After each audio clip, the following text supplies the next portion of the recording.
बिस्मिल्लाहिर्रहमानिर्रहीम। जब मौत आएगी, एक इंतहाई सबक आमोज़ वीडियो जो आपकी ज़िंदगी बदल कर रख देगी। एंड तक ज़रूर देखकर दोस्तों के साथ शेयर भी करें। जब मौत आएगी तो यकीन जाने कि कुछ भी काम ना आएगा। आपके दुनिया से जाने पर किसी को कोई फ़र्क नहीं पड़ेगा और इस दुनिया के सब काम काज जारी रहेंगे। आपकी ज़िम्मेदारियाँ कोई और ले लेगा। आपका माल वारसों की तरफ चला जाएगा और आपको इस माल का हिसाब देना होगा। मौत के वक़्त सबसे पहली चीज़ जो आपसे चली जाएगी वो नाम होगा। लोग कहेंगे कि डेड बॉडी कहाँ है। जब वो जनाजा पढ़ना चाहेंगे तो कहेंगे कि जनाजा लाएं। जब दफन करना शुरू करेंगे तो कहेंगे कि मैयत को करीब कर दें। आपका नाम हरगिज़ ना लिया जाएगा।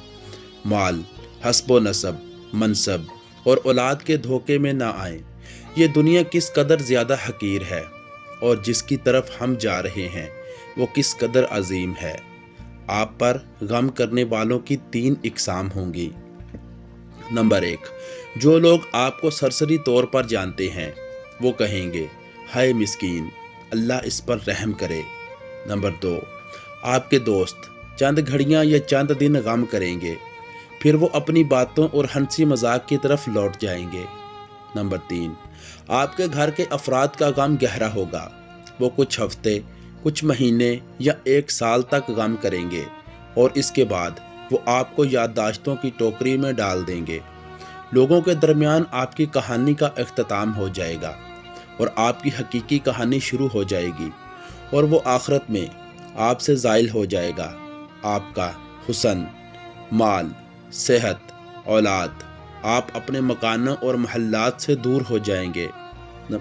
शौहर बीवी से और बीवी शौहर से जुदा हो जाएगी। आपके साथ सिर्फ आपका अमल बाकी रह जाएगा। यहाँ ये सवाल पैदा होता है कि आपने अपनी कब्र और आखिरत के लिए अभी से क्या तैयारी की है। ये वो हकीकत है जो गौर व फिक्र की मोहताज है, इसलिए आप इसकी तरफ तवज्जो करें। नंबर 1, फ़राइज़। नंबर 2, नवाफल। नंबर 3, पोशीदा सदका। नंबर 4, नेक आमाल। नंबर 5, तहज्जुद की नमाज। और नंबर 6, अच्छे अखलाक की तरफ, शायद के नजात हो जाए। मरने वाले को अगर दुनिया में वापस लौटाया जाए तो वो सदका करने को तरजीह देगा, जैसा कि अल्लाह का फरमान है, ऐ मेरे रब, तूने मुझे करीब मुद्दत तक मोहलत क्यों न दी कि मैं सदका करता। वो ये नहीं कहेगा कि मैं नमाज अदा कर लूँ या मैं रोज़ा रख लूँ या मैं हज और उम्रा कर लूँ। उलमा कहते हैं कि मैयत सिर्फ सदक़े का ज़िक्र इसलिए करती है क्योंकि वो अपनी मौत के बाद उसके अजीम असरात देखती है। लिहाजा ज़्यादा से ज़्यादा सदक़ात व खैरात करें और बेहतरीन चीज़ जिसका आप अभी सदका कर सकते हैं वो आपके वक़्त में से 10 सेकंड हैं। आप खैर ख्वाही और अखलास की नीयत के साथ इस तहरीर को दूसरों तक पहुँचाएँ, क्योंकि अच्छी बात कहना भी सदका है।